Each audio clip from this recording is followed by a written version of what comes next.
Habari saizi ndugu zangu, ni mtangazaji wenu Michael kwenye Michael TV. Tuko kwenye interview leo, tunakuja kumtembelea bibi yetu, kupiga naye story moja mitatu kutokana na matatizo yake ambayo anamsibu. Leo tuko kwenye kijiji chetu cha Hashtra. Tunakuja kutembelea wazee wote wale ambao wana matatizo ili waweze kutoa shida zao na dugudugu zao kutokana na msaada ambao tunaweza tukatoa kwa moja au mbili mpaka tatu. Tuseme kwamba tuna bibi yetu hapa kama mnavyoweza kumuona. Leo tunapiga naye story na kujua shida yake au matatizo yake ambayo anamsibu kwa kindani zaidi. Habari ya asubuhi bibi. Nzuri. Mmeamkaje na familia? Kushukuru Mungu tu. Matatizo ni mimi, kwa familia nashukuru. Ndio, hivi tunaweza tukakuuliza kwa majina, unaitwa nani? Naitwa Bawili Amani. Ndio, bibi kasema kwa majina anaitwa Bawili Amani. Tungependa kujua hapa tupo Hashtra ngapi kwa ngapi? 11 kwa 9. 11 kwa 9. Hivi bibi wewe ni mama mwenye watoto wangapi? Mimi watoto tumboni mwangu nilizaa watoto 12, nabaki na watoto 5. Bibi kasema kwamba ana watoto, aliwahi kuzaa watoto 12, sasa hivi amebaki na watoto 5. Tuseme kwamba bibi, si leo tunakuja hapa kama vile media ya Michael TV kuja kukuulizia mawili matatu kutokana na matatizo au shida ambazo zinakusibu. Unaweza ukaambia watu tatizo lako ni nini mpaka leo hii kuwa mdhaifu kwenye hali kama hii ambayo tumekukuta nayo? Mimi ni mgonjwa kabisa hivi. Ugonjwa wangu na hesabu ni miaka 2. Niliwahi kupita operation hapa. Ile matatizo ndo naona yanazidi. Kuna kitu kinaniota mgongoni, alafu na kiuno, kutembea mara siwezi kuinuka. Ila niko nafuatia hospitali, waliniambia huduma wa UN hakuna wa kusafirisha wagonjwa. Ndo hivi niko nahangaika, naenda hospitali wananirudisha, nisubiri. Hivi naona ni miaka 2 niko hapa hivi, lakini kwa sasa ndo nazidiwa sasa. Yani kutembea natembea kwa shida, mgongo hauinuki. Kuna kitu kimenivimba humu mgongoni, hakijulikani ni nini. Ila madokta walishaniambia ugonjwa sio wa kupimwa hapa.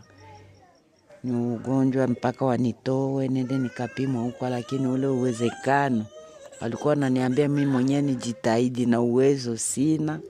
Ndio hivi niko hapa tu na ugonjwa. Sijui nifanye aje. Mungu tu ndo anajua.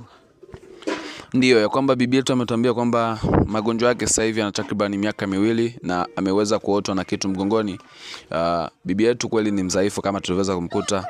Na tunataka tukuulize pia bibi, huo ugonjwa ulianzaje? Yani dalili za kwanza huo ugonjwa kuanza ulianzaje? Yani ulijisikiaje mwanzo wa ugonjwa huu?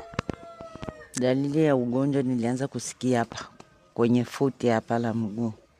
Ndo kulianza maumivu, alafu yakaenda napanda, nasikia mfupa kama vile unavunjwa, mpaka hivyo ukaja kufikia mwenye kiuno. Sasa kufatana na ugonjwa naona kuna kitu kimeniota hapa mgongoni. Sasa ndo sielewi ni nini. Yani naegamia upande umoja, nikitaka kutembea naona kama vile nafuta upande wa mkono wa shoto. Sasa sijui ni nini hasa, ugonjwa umeelemea mgongoni zaidi. Ndo hapo waganga walikuwa wanataka nipite kwanza kwenye kipimo ujulikane. Sasa budget hakuna ya kunitoa nje, ndo niko hapa tu hapa nyumbani hivi. Ndio, nadhani kwamba mnazidi kumsikia bibi yetu. Tungependa tuulize, hivi toka uanze kuumwa ugonjwa huo ushawahi kupata support yote kutoka kwa ndugu zetu ambao wako Marekani au bado kabisa? Bado. Safari ya kwanza nilipita operation, nilipata msaada tu hapo hospitali, nilifuatia hapo wakanisaidia. Nikapita operation hapa juu ya kitofu. Lakini naona hali yani ndo inazidi kuongezeka. Mpaka hivi niko hapa hivi. Ndio, bibi yetu ameweza kusema kwamba hajawahi kupata support kutoka kwa ndugu zetu wa Marekani. Amepata support kutoka Red Cross, ama tuseme hospitali yetu ambayo iko Kempo. Tuko na bibi yetu, tunazidi kumuuliza mawili matatu kutokana na hali yake ambayo inazidi kumsibu mpaka sasa hivi. Kama mnavyoweza kumuona bibi yetu ni mgonjwa kabisa na hali yake sio nzuri kiafya. Na hivyo tungeomba muweze kumsaidia ndugu zetu ambao Marekani, kwa sababu toka anze kuuma mpaka sasa hivi inaelekea miaka miwili hajawahi kupata support yote kutoka Marekani.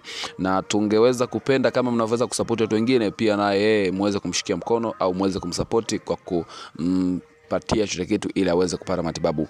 Okay bibi, tunataka tukuulize hivi, toka uanze kuumwa, kwa sababu sasa hivi ni miaka miwili, huo ugonjwa unakujaje kwa kasi? Manake kuna muda unaweza ukakuja kwa kasi, ama unakusumbua toka ulivyoanza mpaka sasa hivi, au kuna muda unakuja unakata? Tungetaka tujua kasi ya huo ugonjwa ikoje. Hapana, wakati ilioanza huu mguu na hiki kiuno, yani naona maumivu yanaenda yanaongezeka tu. Natumia vidonge, nikienda hospitali wananipa vidonge, lakini ni kama vile naoshaosha tu, hadi naende nasonga mbele. Mbele nilikuwa natembea vizuri, lakini hivi sitembei tena. Niko nashinda hapa. Kitaka kutembea maana natembelea mti, ndio hivyo. Ndio. Na hivi ushawahi kupata msaada wote kutoka kwa viongozi wako wa kijiji au bado? Hapana, sijapata msaada. Ndio, nadhani ya kwamba mmemsikia bibi yetu. Unaweza ukawaambia nini watu ambao wanakutazama kwa ajili ya kusaidie? Mimi sijui lini naweza nikawaambia. Nikipata wa msaada naweza nikashukuru, wanitoe kwanza nje nikapimwe. Hela ndo zinakosekana za kwenda kwenye vipimo huko. Juu hospitali kwenye nilikuwa nategemea walisema hakuna hela za kutoa mgonjwa kwenda mji.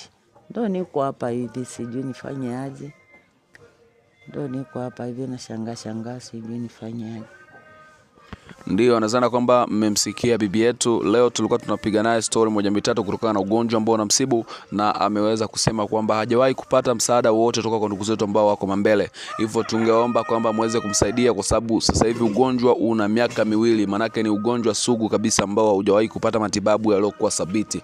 Hivyo tungependa muweze kumsaidia, muweze kumpatia mkono wenu wa support ili aweze kutoka nje ya kambi, aweze kwenda kufuatilia vipimo vingine kutokana na hali inayoweza kumsibu kwa sasa hivi.